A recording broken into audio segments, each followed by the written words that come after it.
So here we go with my second annual Father's Day Comedy Extravaganza show. Last year on Father's Day, I talked a minute about gun safety and child care. This year, I will talk about, well, fathers.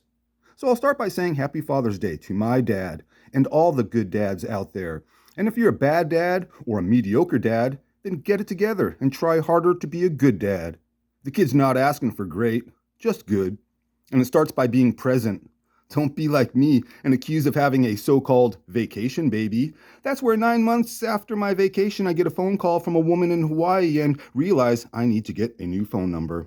And that's why I plan my vacation destinations to places so that if I do get blamed for a kid, they'll have to cross an ocean to find me. And to the child named Moki, I figure you're over 18 now, which means I can finally go back to Hawaii. Wow. It's been such a long time, so when I get there, I'm going to be pretty busy going to the beaches.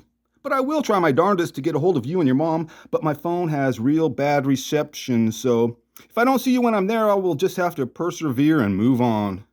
And I just want you to know and remember this, that I will always think of you every time when I'm at a pizza parlor and somebody orders a pie half Hawaiian. Now, on with the show, and the word of the day, persevere. Don't give up. Stick with it. Ever since I was a kid, I would like to think I tried my best when it came to playing sports, but I just couldn't reach that next level. Dad always said, try your best and stick it out. My sister would say, why try your best? You're just not a winner. My mom would counter that by saying, well, you're the best at trying. My little brother Ed would chirp in with a, he doesn't have to try his best because he is the best. When it comes to losing, you loser.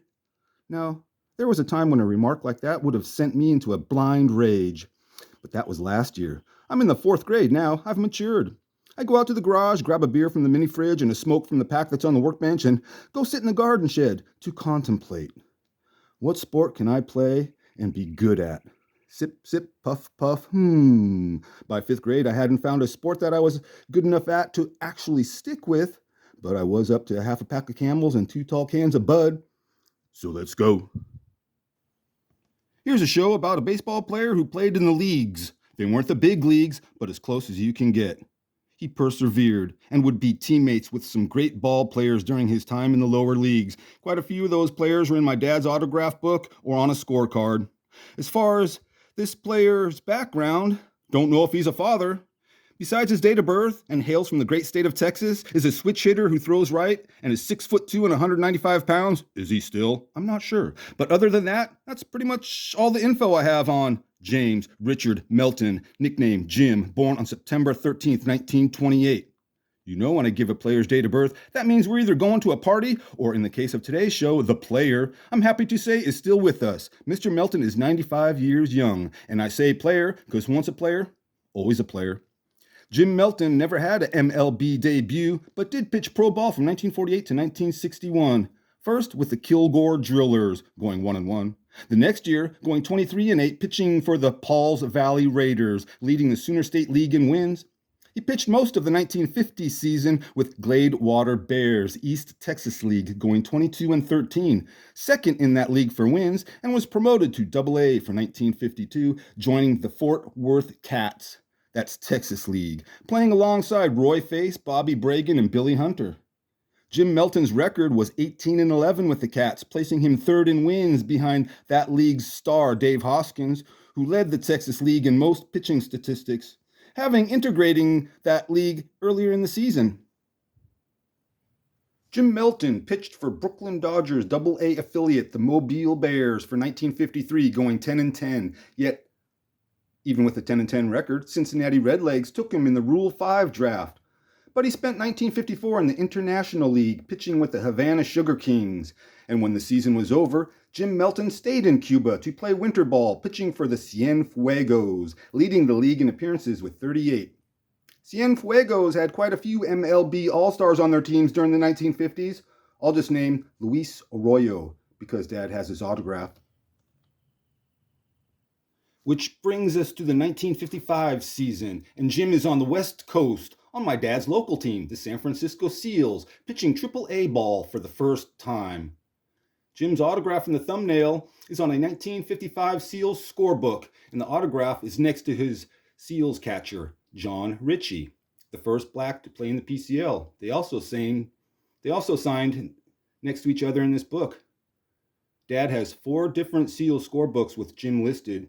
One is when the Cleveland Indians visited San Francisco sometime in mid-March of 1955. I'm still trying to pinpoint that exact date of that game, but it must have been before March 28th because that's when cuts were made. That lineup roster lists 40 Cleveland Indians players. Dad has autographs from 15. I've done shows on 10. Sometime during the 1955 season, Jim was traded, leaving San Francisco and heading down the West Coast to San Diego to become a Padre, but would finish the season in the Southern Association League with Nashville Vols. 1956 is Jim Melton's last season before there's an unexplained 4-year gap in his statistics. He starts out that 56 season with Cleveland Indians AAA Indianapolis Indians, getting into only 2 games with the club, but was there long enough to have a cup of coffee with some great teammates who made baseball history in their own right. Roger Maris, Bud Daly, Ted Beard, Rudy Regalado, Carroll Hardy, and Billy Harrell. Pop has all their autographs. 24 players on that team would go on to play in the majors. Dave Pope led the team with 25 homers, Roger Maris had 17, and Rudy Regalado had 14. And if you thought that team came in first place, you're right, they did.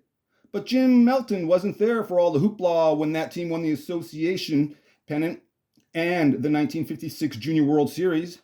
Nope, he was, again, back in the Texas League, this time pitching for the San Antonio Missions, where one of his teammates was Negro League All-Star Kelly Searcy, and another was future Hall of Famer, a 19-year-old Brooks Robinson.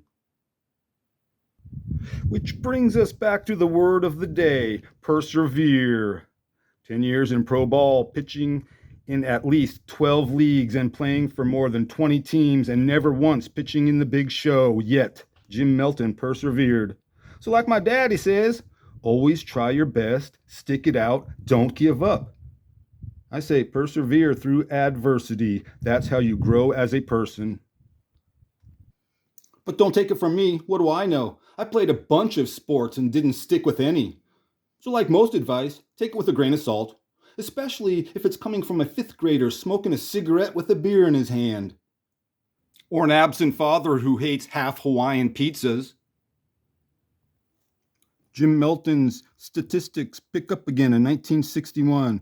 His final season playing pro ball, back again where else but the Texas League, now at the age of 32 playing with the Victoria Ardmore Rosebuds, where he's teammates with an 18-year-old soon-to-be MLB rookie named Dave McNally. Both barely played. The difference? One pitcher was starting his career, would become an MLB All-Star and a World Series champ while in the big leagues. The other pitcher was ending a career that saw him pitch in every league but the big leagues. Happy Father's Day, Dad. I know I don't have to tell you and Mom to persevere. You already are. Love you guys.